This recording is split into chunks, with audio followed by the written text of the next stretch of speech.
بسم اللہ الرحمن الرحیم۔ السلام علیکم جی۔ ہمیں سے ہر انسان کا دوسرے انسانوں کے ساتھ انٹریکشن ہوتا ہے۔ ہم گھر میں ہوں، دفتر میں ہوں، یونیورسٹی میں ہوں، کسی سیاسی تنظیم کا حصہ ہوں، کسی تحریک، موومنٹ، اجتماعی نظم میں خدمات انجام دے رہے ہوں، دوسری شخصیات کے ساتھ انٹریکشن ناگزیر ہے۔ جب ہم یہ کہتے ہیں کہ دوسری شخصیت، تو اس کا مطلب ہوتا ہے ایک شخص جس کا اپنا زاویہ نظر ہے، جس کا اپنا مزاج ہے، جس کا چیزوں کو دیکھنے کا اپنا انداز ہے، جس کا اپنا ایجوکیشنل بیک گراؤنڈ ہے، جس کا اپنا سوشل بیک گراؤنڈ ہے۔ وہ منفرد انسان اپنے زاویے سے معاملات کو دیکھتا ہے۔ ہمارا جب اس سے انٹریکشن ہوتا ہے تو بسا اوقات تدبیر کا اختلاف، بسا اوقات حکمت عملی کا اختلاف، بسا اوقات مشترکہ مقاصد کو اچیو کرنے کی راہوں کا اختلاف یہ سامنے آ جاتا ہے، اور یہ آنا چاہیے ہے۔ مفتی شفیع علیہ رحمہ نے کسی جگہ لکھا تھا کہ اگر آپ انسانوں کے کسی مشترک نظم میں رہ رہے ہیں، انسانوں کے ساتھ مل کر کام کر رہے ہیں، اور آپ یہ دیکھ رہے ہیں کہ اختلاف نہیں ہو رہا، تو اس کی دو ہی وجوہات ہو سکتی ہیں۔ یا ایک کہ وہ سب کے سب انسانوں نے اپنی عقل کو کسی پوٹلی میں ڈال کے کسی دریا میں بہا دیا ہے، سوچتے سمجھتے ہی نہیں ہیں، اس لیے اختلاف ہی نہیں ہو رہا۔ یا وہ سب اس اختلاف کو چھپا رہے ہیں، وہ اختلاف تو ہے لیکن اظہار نہیں کر رہے۔ تو اختلاف تو ہوگا۔ اختلاف اس دنیا میں جو شخص یہ سمجھتا ہے کہ نہ ہو اور سب لوگ ایک ہی طریقے سے جینا شروع کر دیں، تو یہ خود اللہ کی اسکیم کے خلاف ہے۔ اللہ تعالیٰ یہ کہتے ہیں کہ لوگوں کو میں نے جو حق دیا ہے، ارادہ اختیار دیا ہے، اس سے وہ اختلاف کرتے ہیں۔ اختلاف کیا تبھی اللہ کو اپنی ہدایت بھیجنے کی ضرورت پیش آئے۔ تو یہ اختلاف ناگزیر ہے، ہوگا۔ اس اختلاف کو خوش دلی کے ساتھ، اس اختلاف کو خندہ پیشانی کے ساتھ برداشت کرنا، ٹیکل کرنا اور اس کو لے کے آگے چلنا، یہ اصل میں وہ کرینہ ہے۔ جب یہ اختلاف ہوتا ہے ہمارے ہاں تو اس سے کانفلکٹ جنم لیتا ہے۔ کانفلکٹ جنم لیتا ہے تو وہ آراء معاشرے میں پھیل جاتی ہیں۔ تنظیموں کے اندر دیکھیں، خاندان کے اندر دیکھیں، سیاسی جماعتوں کے اندر دیکھیں، ہر جگہ آپ کو نظر آئے گا کہ پارٹیاں بن رہی ہیں اور لابنگ ہو رہی ہے، اور لوگ اپنے اختلافات میں لوگوں کو شریک کر کے اپنی رائے کو مضبوط اور مستحکم بھی کر رہے ہیں۔ اس سب میں ایک انسان، اور انسانوں میں بالخصوص نوجوان، میں اس کو اپنی جگہ پہ رکھ کے دیکھتا ہوں کیونکہ میں بھی ان تمام چیزوں سے زندگی میں سیکھتا ہوں، گزرتا ہوں، تو ایک نوجوان کو کیسے بیہیو کرنا چاہیے۔ تو میرے نزدیک وہ 3 چیزیں ہیں جو میں نے اپنی مختصر سی طالب علمانہ یا تحریکی یا اجتماعی نظم کی زندگی میں سیکھی ہیں، اور میں چاہتا ہوں کہ مزید لوگ بھی اس پہ غور کریں۔ وہ بالخصوص جو نوجوان ہیں، جن کے سامنے نئی دنیا کی روشن راہیں ہیں، جنہوں نے بہت کام کرنا ہے، وہ اپنے آپ کو زندگی کے ان جھمیلوں میں اپنی صلاحیتوں کو، اپنی طاقتوں کو، اپنی محنت اور اپنی جدوجہد اور اپنی سعی اور کاوشوں کا مرکز ان کو نہ بنائیں، بلکہ ان 3 چیزوں پہ عمل کریں، تو وہ جو مقصد ہے ان کی زندگی کا، اس پر فوکس رہیں گے۔ پہلی چیز، حقیقت کو مان کر چلیں، حقیقت کا اعتراف کر کے چلیں۔ حقیقت آپ کے رویے، مزاج، خواہش، افتاد طبع سب کے خلاف ہو سکتی ہے، لیکن وہ حقیقت ہے۔ جو شخص حقیقت کے خلاف کھڑا ہو جاتا ہے، وہ تاریخ کے خلاف کھڑا ہو جاتا ہے، وہ وقت کے خلاف کھڑا ہو جاتا ہے۔ حقیقت کو مان کے چلنے سے کیا مراد ہے؟ حقیقت کو مان کے چلنے سے مراد یہ ہے کہ آپ کا موقف درست تھا، آپ بالکل صحیح بات کر رہے تھے، لیکن لوگوں نے، اجتماعی نظم نے، معاشرے نے ایک دوسرے شخص کی رائے کو ترجیح دے دی۔ آپ کو اس سے اختلاف کا حق ہے، آپ پوری زندگی اپنا علمی، سنجیدہ، شائستہ اختلاف اس سے رکھیں، لیکن یہ بات مانے کہ لوگوں نے اس کی بات کو ترجیح دے دی۔ آپ لوگوں پہ بھی کرٹیسزم کر سکتے ہیں، لیکن اس بات کو تسلیم کرنا کہ اس کی بات لوگ قبول کر چکے ہیں، وہ ہے جس نے اب فیصلہ کرنا ہے، اس کو لوگوں نے حکمران بنا دیا ہے، وہ ادارے کا ڈائریکٹر ہے، وہ ادارے کا سربراہ ہے، وہ خاندان کا بڑا بن چکا ہے۔ یہ حقیقت کو تسلیم کر کے آپ جئیں گے تو آپ کا جو لاہ عمل ہے وہ مثبت سمت میں ہوگا۔ آپ کی تنقید کو بھی لوگ سنجیدگی سے لیں گے، ورنہ لوگ اس کو اسی پر محمول کریں گے کہ مسئلہ کوئی علمی عقلی اختلاف کا نہیں ہے، مسئلہ ذاتی اور شخصیت کا۔ رسول اللہ صلی اللہ علیہ وسلم نے فرمایا کہ کسی حبشی کالے غلام کو بھی تم پر حکمران بنا دیا جائے تو اس کی اطاعت کرو۔ یہ کیا ہے؟ یہ اس چیز کا سبق ہے کہ تم مانتے ہو اس بات کو کہ وہ شاید اپنی سماجی پس منظر میں حکمران بننے کا اہل نہیں تھا، تم تھے، تم زیادہ پڑھے لکھے ہو، لیکن وہ بن گیا ہے تو اس حقیقت کو مانو، اس کو مان کے چلو گے تو تمہارا یہ موقع لوگوں تک میسر رہے گا کہ تم اپنی بات ان تک پہنچا سکتے ہو۔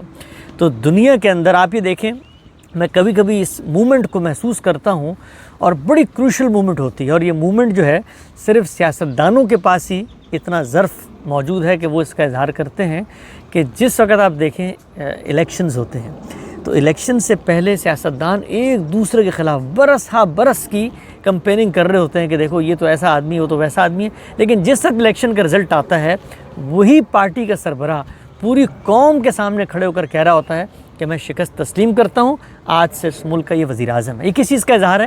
یہ اس چیز کا اظہار ہے کہ آپ حقیقت کو مان رہے ہیں، آپ اختلاف کریں، آپ اپوزیشن میں بیٹھیں، لیکن وہ حکمران بن چکا ہے۔ تو پہلا سبق اجتماعی زندگی کا یہ ہے کہ حقائق کو مان کے چلیں۔ حبشی غلام سر پہ بٹھا دیے جائیں گے، مانیں کہ وہ آپ کے باس ہیں، مانیں کہ ان کے پاس صلاحیت، علم، تجربہ، عقل کچھ نہیں ہے، لیکن وہ منصب ان کو مل چکا ہے۔ پہلی چیز حقیقت کا اعتراف کر کے جینا سیکھیں۔ دوسری چیز یہ ہے کہ اپنے اختلاف کو، یہ میں نے بھی اپنی زندگی میں سیکھا، اپنے اختلاف کو، آپ کا اختلاف بالکل حق بجانب ہوگا، اس کے لیے آپ کے پاس بڑے دلائل ہوں گے، آپ کو بڑا اذعان، ایقان اور ادعا ہوگا اس میں، لیکن اپنے اختلاف کو استدلال کی بنیاد پر لوگوں کے سامنے پیش کریں، نہ کہ جذباتیت کی بنیاد پہ۔ اس کی وجہ کیا ہے؟ اس کی وجہ یہ ہے کہ جذباتیت کا کوئی کاؤنٹر نہیں ہے اس دنیا میں، ایک ہی کاؤنٹر ہے جذباتیت کا، مخالف جذبات کا سامنے آ جانا۔ آپ جب اپنی بات میں جذبات کا زور پیدا کریں گے، مجھے ایک بڑے اچھے ہمارے دوست نے ایک مشورہ دیا چند برس پہلے، انہوں نے کہا کہ انٹیلیجنٹ ہونا صرف ضروری نہیں ہے کہ آپ انٹیلیجنٹ ہوں، آپ کا آئی کیو بہت اچھا ہو، بلکہ ای کیو بھی آپ کا اچھا ہونا چاہیے، آپ ایموشنلی انٹیلیجنٹ ہوں، آپ اپنی بات کو استدلال کے پیراہے میں بیان کریں، نہ کہ جذبات کے پیراہے، اگرچہ آپ کی بات درست ہے۔ تو دوسری چیز یہ ہے کہ آپ ہمیشہ اپنی بات کو دلیل کی بنیاد پہ، اس کا ہوگا کیا؟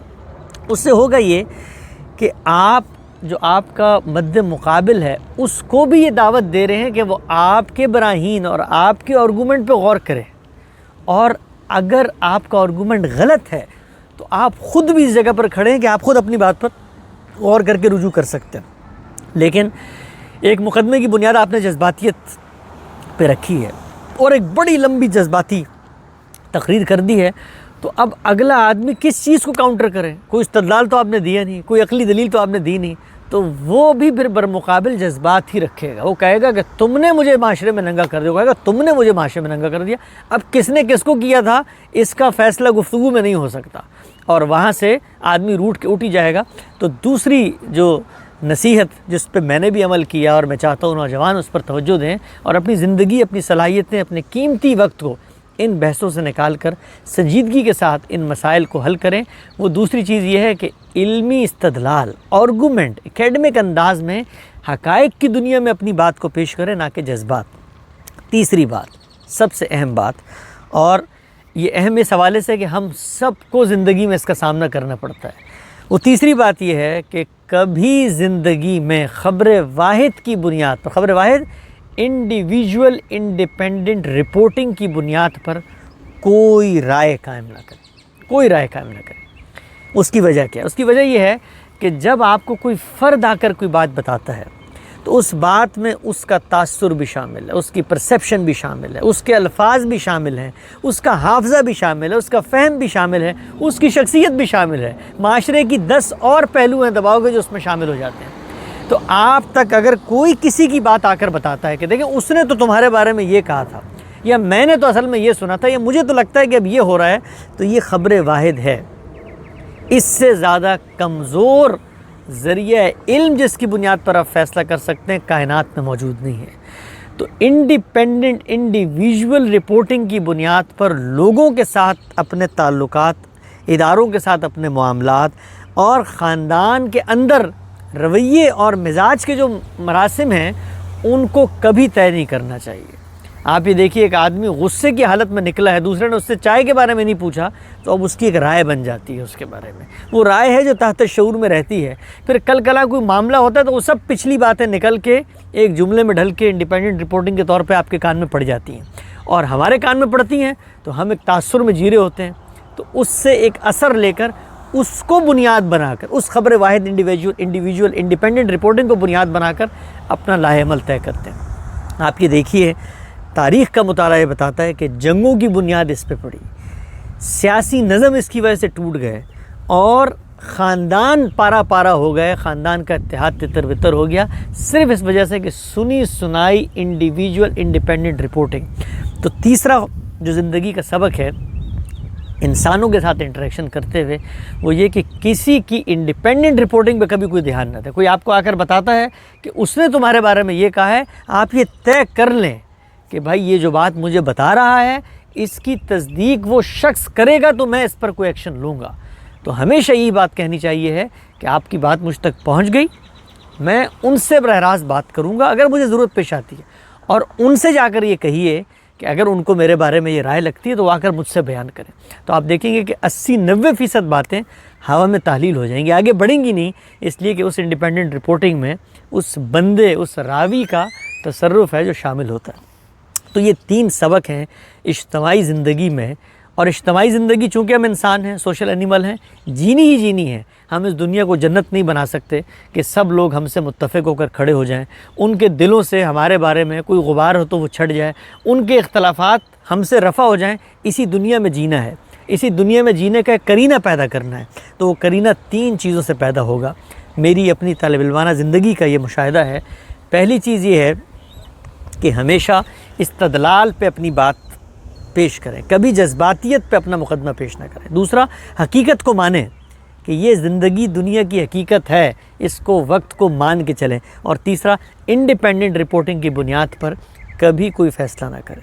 اور آخر میں یہ کہوں گا کہ ہم لوگ زندگیوں میں بہت سارے ایسے فیصلے ہیں جو ان تینوں چیزوں کو مد نظر رکھے بغیر کر دیتے ہیں، اور باقی زندگی اس کا بیگیج اٹھا کے جیتے ہیں، اس شرمندگی میں کہ اگر اظہار کریں گے تو یہ ہمت کریں، حوصلہ کریں، اللہ اس میں آپ کی مدد کرے گا کہ کبھی ان میں کوتاہی ہوئی ہو تو آگے بڑھ کے ان لوگوں سے ہاتھ ملائیں کہ جن سے ان چیزوں کی بنا پر ہم نے کسی نوعیت کا قطع تعلق کر لیا۔ اقول قولی ھذا واستغفر اللہ لی ولکم ولسائر المسلمین۔